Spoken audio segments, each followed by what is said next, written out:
Okay, this is chapter 5 and it's quite a long one, so we're going to do it in 2 parts. So the first part. By the time Sophie's 12th birthday came around, she had almost stopped breaking plates, and the books had been moved from the kitchen back to Charles's study. Charles called her in there to give her his present. He stood on the desk, a square tower wrapped in newspaper. What is it? It looked the size of a bathroom cabinet, but even from someone as unusual as Charles, that seemed like an unusual gift. Open it. Sophie tore off the paper. Her breath got tangled up somewhere on the way out. It was a stack of books, each bound in a different coloured leather. The leather glowed despite the grey day outside. There are 12, one for each year. They're beautiful, but Charles, weren't they terribly expensive? They looked as though they would be warm to the touch. Leather like that wasn't cheap. Charles shrugged. 12 is the right age to start collecting beautiful things. Each of these, he said, was a favourite of mine. Thank you, thank you. It's the things you read at the age you are now which stick. Books crowbar the world open for you. They're perfect. Sophie turned them over. She sniffed the insides. The paper smelt of brambles and tin kettles. I'm glad you think so. Although if you turn down the corners of the pages like that, I shall have to bludgeon you to death with Robinson Crusoe. When she had examined the last one, it was Grimm's Fairy Tales, and the illustrated plate in the front looked promising. Charles went to the window and came back with a carton of ice cream. It was the size of Sophie's head. Happy birthday, my child. Sophie dipped in a finger, which was not allowed, but could probably be got away with on her birthday. It was rich and sweet. Sophie dug out a chunk with Charles's ruler and grinned up at him. It's perfect, thank you. It tastes exactly like birthday should taste. Charles believed food was better eaten in beautiful places, in gardens or in the middle of lakes or on boats. I have a theory, he said. That's the best place to eat ice cream is in the rain or on the outside box of a 4-horse carriage. Sophie squinted at him. It was sometimes difficult to tell if Charles was joking. Is it? You don't believe me? Said Charles. No, I don't. Sophie struggled to keep a straight face. She could feel a laugh rising. It was like a sneeze. It filled her chest. Well, neither do I, to be honest, but it's possible, said Charles. You and I will go out and test it. Never ignore a possible. Fantastic! 4-horse carriages were, Sophie thought, the best invention in the world. They made you feel like a warrior queen. Can we ask to have the horses gallop? We can, though I suggest that you change into your trousers first. Those skirts are fascinating creations, as though they mugged a librarian, said Charles. Yes, I'll be quick. Sophie gathered up her books into her arms. She could only just see over them. And then we will locate a cab. Very luckily, it happens to be raining. Charles, it turned out, was right. The rain lashed against them as they thundered round corners and made her ice cream run down over her wrist. It whipped her hair into wet snakes behind her. It made eating a challenge, but Sophie liked a challenge. When they returned, streaming with water and stuffed with ice cream, there was a letter on the doormat. One look at the envelope made Sophie certain it was not a birthday card. All the happiness went out of her in a whoosh. Charles read it with a tight-set face. What is it? Sophie tried to read over his shoulder, but he was too tall. Who's it from? What do they want? I'm not quite sure. His face was transformed. He was unrecognisable as the man he had been only a minute before. It seems there is to be an inspection. Of what? Of me? Of us. It's from the National Childcare Agency. They say they have doubts about my ability to care for you now that you are a young woman. They think I will be unable to teach you how to behave like a lady. What? But that's crazy. Governments often are. I'm only just 12. I'm practically still 11. Nonetheless, they intend to come. Who is they? Who sent it? 2 men. One man is called Martin Elliot, the other name I cannot read. But why? Why should 2 strangers get to decide about me? They don't know me, they're just men. Men? I know these sorts of people. They're not men. They're moustaches with idiots attached. Sophie snorted with snotty laughter. She wiped her eyes. So what do we do? I suppose we should clean. Together, she and Charles looked around the hall. It was clean enough already, she thought, if you didn't count the poems she had copied onto the wallpaper or the spider webs. Sophie liked spiders and always dusted around them. Do I have to move the spiders? I fear so, said Charles, and we have to cut the ivy. Last year, an ivy vine had worked its way through the window and spread over one wall of the hall. It had settled like a Sunday hat over the portrait of Charles's grandmother. Sophie loved it. Could you leave the part growing on Grandmother Pauline? They wouldn't notice, would they? I can try, certainly, but Charles was clearly not thinking of grandmothers. And then there's you, Sophie. What about me? Sophie felt herself flushing. Is there something wrong with me?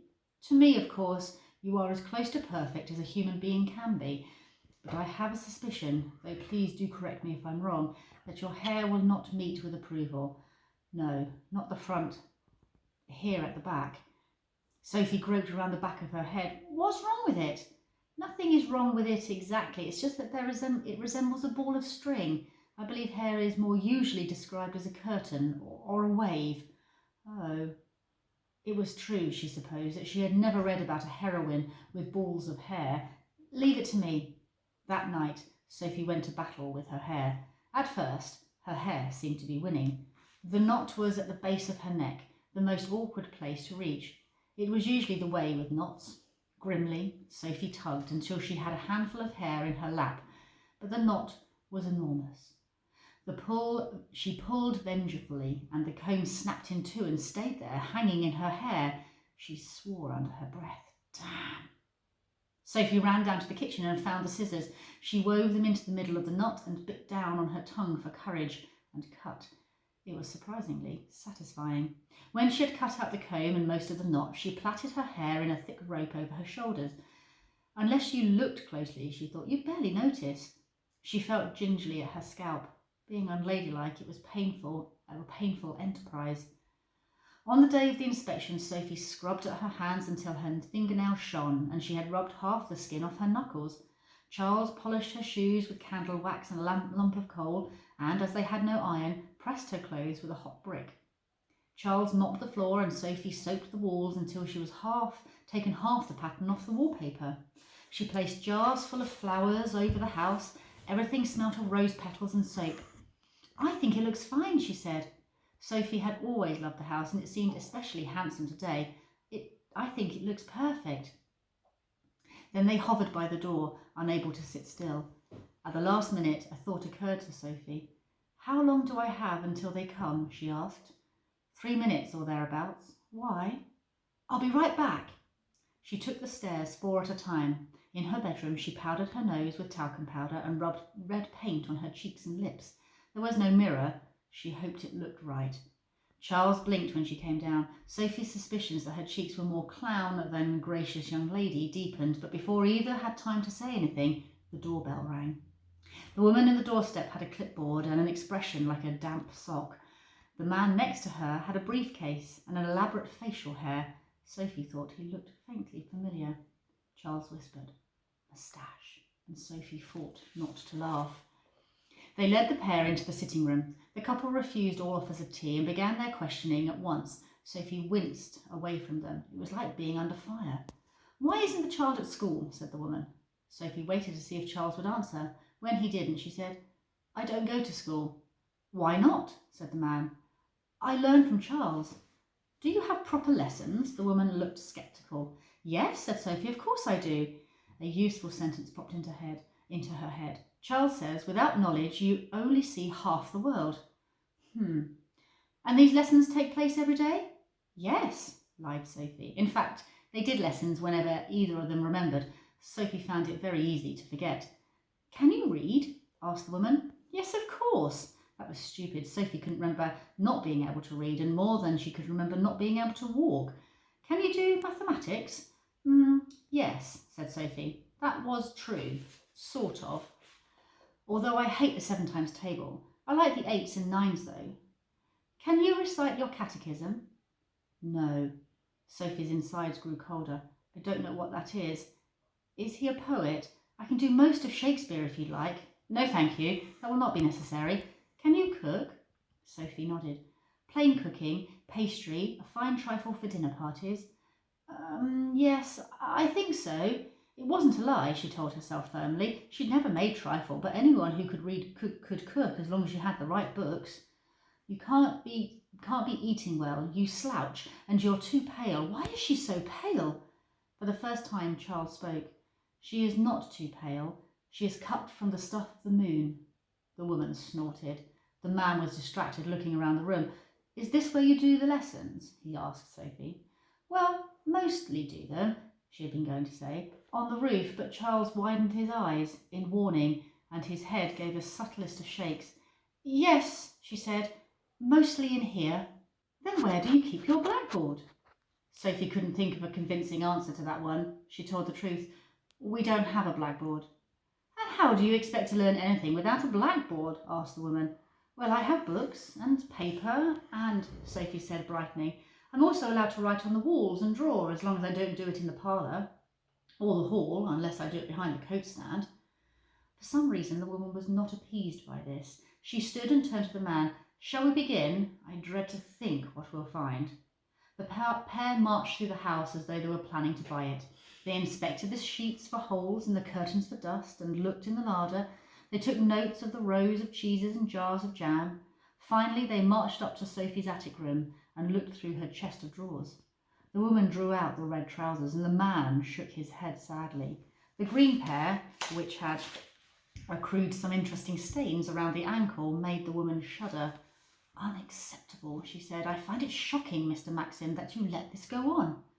Sophie said, but he doesn't let it go on at all. I mean, they're mine. They're nothing to do with Charles. Please hold your tongue, child. Sophie longed to hit her. Charles moved to stand closer to Sophie, but he said nothing.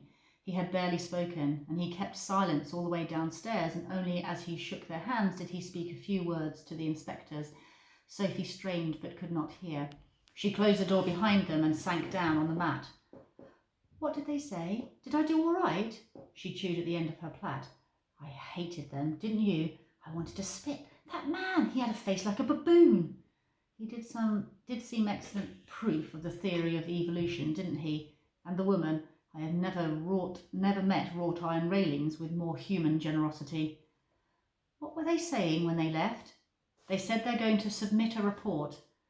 That wasn't all, though, was it? You were talking for far longer than that. I think we'd better have a talk in the kitchen. That's the best place for talking. Sophie didn't want to be anywhere the inspectors had passed through. The house felt damp and clammy in their wake. No, the roof. Of course, I'll fetch some whiskey. Why don't you run down to the kitchen and fetch the cream jug? It helps to have cream, I think, on days like these. Sophie ran.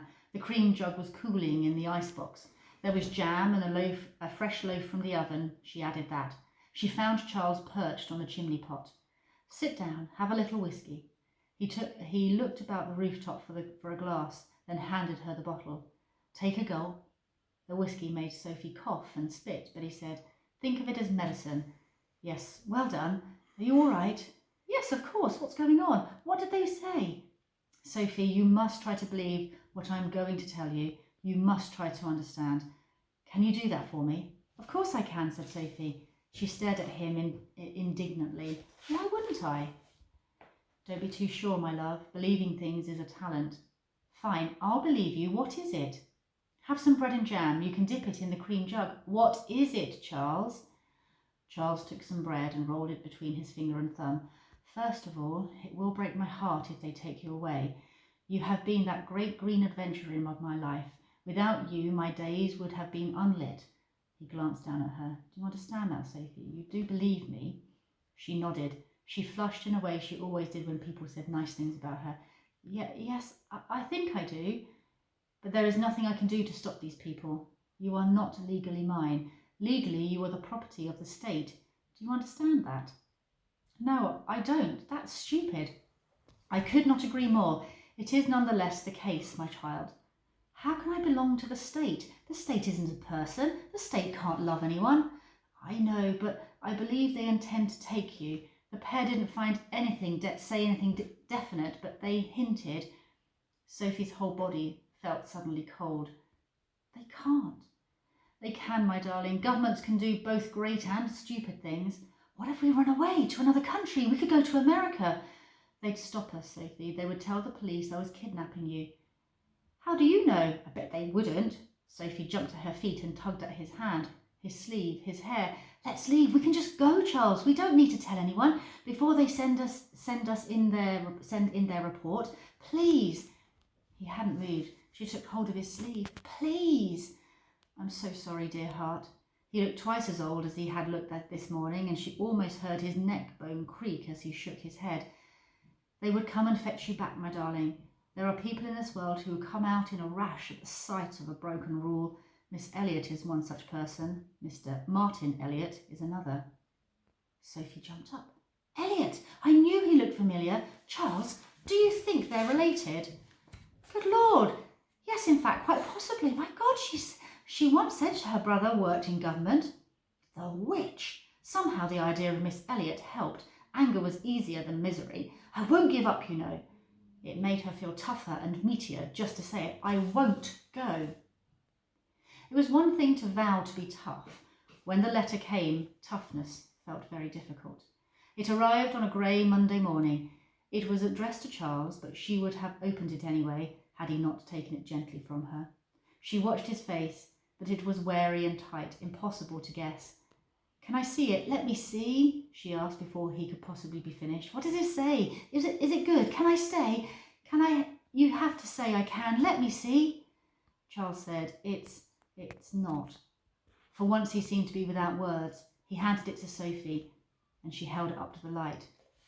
Dear Mr. Maxim, we, the undersigned, write to inform you of changes in our policy to the guardianship of female persons aged between 12 and 18 years. Sophie scowled. Why do they have to talk like that? She hated official letters. They made her feel nervous. The people who wrote them sounded like they had been filing cabinets where their heart should be. Read on, Sophie. Charles's voice was darker than usual. The committee has come to the unanimous conclusion that a young woman should not be raised by a single man unrelated to her except in unusual circumstances. In the case of your ward, Sophie Maxim, it was felt certain elements of her upbringing have been absolutely unsuitable for a female child. What do they mean, certain elements? Sophie stabbed the paper with her finger. I don't understand. I don't know. I can guess. They mean my trousers, don't they? She said. That's mad. They're evil. Keep reading, said Charles. We must therefore inform you that your ward will be removed from your charge and enrolled in St. Catherine's Orphanage in North Leicestershire. Non-compliance will result in a court order and a maximum of 15 years servitude. The committee's decision is final and effective immediately. What does that mean? Jail, said Charles. The childcare officer of your borough, Miss Susan Elliot, will collect your ward on Wednesday the 5th of June. Yours sincerely, Martin Elliot. Sophie felt suddenly hollow. She fished about for something to say. They spelt my name wrong, they did. If they have to break my heart, they could at least have spelt my name right. She looked at Charles. He did not seem to be reacting. Charles? A tear was making its way down her face. She licked it away angrily. She said, Please, please say something. So you understood the letter. They're taking me away from you. They're taking you away from me. They intend to try, certainly. She didn't want to touch the letter. She dropped it and stood on it, and then she picked it up and read it again. She couldn't bear that absolutely unsuitable. Do you think if I'd worn skirts, if I didn't slouch, if I was prettier, or, I don't know, sweeter, would they have let me stay? Charles shook his head. She was astonished to see that he was silently weeping. What now? She slipped her hand into his pocket and drew out his handkerchief and placed it in his hand. Here, Charles, please say something. What do we do now? I'm so sorry, my child. She had never seen a man look so white. I fear there is nothing. Quite suddenly, Sophie couldn't bear it. She pelted up to her bedroom, tripping over the stairs. The tears in her eyes were making the world blur. Before she had time to think, Sophie grabbed a hold of the poker and swung it at the cello case. It split with a crack. She swung again, and the pitcher of water beside her bed, which shattered over the blanket and pillow. Sophie heard an exclamation below and footsteps running up the stairs. She stamped and kicked, and the case splintered, and the shards of painted wood flew across the room. If you have never broken up a wooden box with a poker, it is worth trying. Sophie felt with her breath becoming more manageable. "I won't go," she whispered with each swing. "I won't." After a while, although the tears and the snot still ran down her face, they did not choke her. She found a rhythm. Smash, breathe. Crash, breathe. "I won't go," she whispered. "No, smash. No, crash. No." It took her some minutes to realise that Charles was standing in the doorway. "Still alive, dear heart?" "Oh, I was just—" "Quite, very sensible." He surveyed the room, then led her by the hand to the bathroom. "This calls for hot water." He would say nothing else, and Sophie could think of nothing to do but to sit curled up on a pile of towels, hiccuping and sniffing, while he put every pot they owned on the stove downstairs to boil, and added dried lemon peel and mint to the tub until it steamed. "Stay in for half an hour. I have some things to attend to." Sophie couldn't bear to sit still in the tub. Instead, she stamped to the window and back again and thumped the wall until Charles's voice floated up the stairs. "Get in the tub, Sophie, and do some splashing. You'll be surprised at what a difference splashing can make." Sophie had forgotten that the bathroom floorboards were directly above the kitchen. She sighed and undressed, tugging vindictively at her boots. "All right," she called. "I'm in now." Having said it, she had to get in or it would be a lie. The hot water came up to her belly button and the lemon peel lapped against her legs. Once her body was covered in hot water, all the fight seemed to go out of her. Sophie sagged and lay in the tub.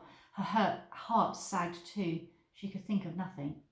When at last she clambered out, she made it only as far as the bedroom rug before her legs collapsed and she dropped down, still wrapped in her towel. She lay there half awake and went on with staring at nothing.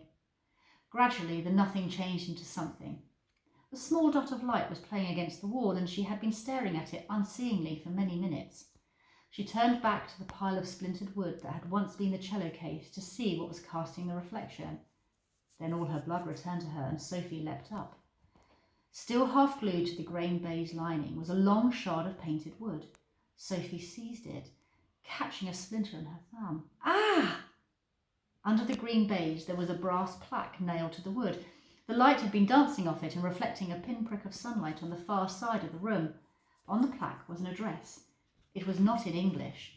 Sophie had to lay the scrap of wood on the table to read it. Her hands were shaking too much to hold it steady. "Fabricant d'instruments à cordes, 16 rue Charlemagne, Le Marais, Paris, 291054. I can't do that in French. Sophie found Charles in his study. He was sitting by the window with a newspaper in his hand, but his eyes did not seem to see it. Rain was blowing in and blurring the print on the front page, and he was doing nothing to shield himself. Sophie ran to him, but he did not turn around. He only blinked, and his dark eyes were blank. Frightened, Sophie clambered into the arm of his chair, tugged at his sleeve. She later thought she might even have chewed at his eyebrow in a bid to get his attention. "Look, Charles, look!" Slowly his eyes woke again. He smiled just a little. "What am I looking at?" "This!" Charles looked about for his glasses, then when they did not appear, held it very close to his nose. "Le Marais, Paris! This is what is this, Sophie?" "It was French. The cello was French." "Where did you find this?" "We have to go to France right now." She was choking and breathless. "Today." "Sit down, Sophie, and explain." Sophie sat on Charles's feet so he would not be able to move. Her mouth was dry and she had to chew on her tongue until she had enough saliva to talk. Then, as steady as she could, Sophie explained. It took Charles less than a second to see her meaning. He leapt to his feet, spilling Sophie into a heap on the hearthrug. "My God, sweet singing salamander, Sophie, you brilliant creature! Why didn't it occur to me that she might be French? I feel I need some whiskey. Oh, good Lord!" Sophie turned a backwards roll under the desk. "What if she's living in Paris? What indeed? It's possible, Sophie. I don't say it's likely, my darling. You know that the cello case still may not be hers, but it's just possible. France, of course, my God. And never ignore a possible." "Exactly. Oh, my darling creature, what a discovery."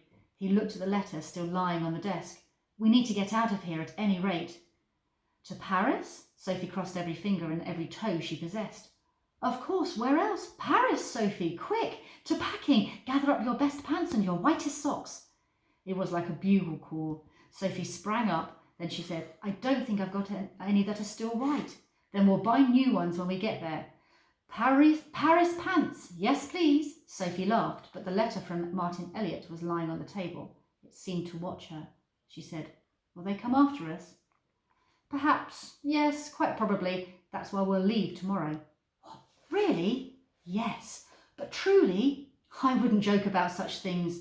Charles spread the newspaper open at the page with notices of trade, weather, ship departures, and if they do choose to follow us, which is more likely, alert the Paris police, it won't be for at least 2 or 3 days. Days? Sophie had hoped for weeks. Surely it would be weeks. Days. We need to be wary, Sophie, but we are at an advantage. He scratched an X next to the column of boat times and high tides enclosed the paper. His eyes were glinting with such excitement that it was like warming herself at the fire. Organisations, Sophie, are much less clever than human beings, especially when a human being is you. Remember that. And that's the end.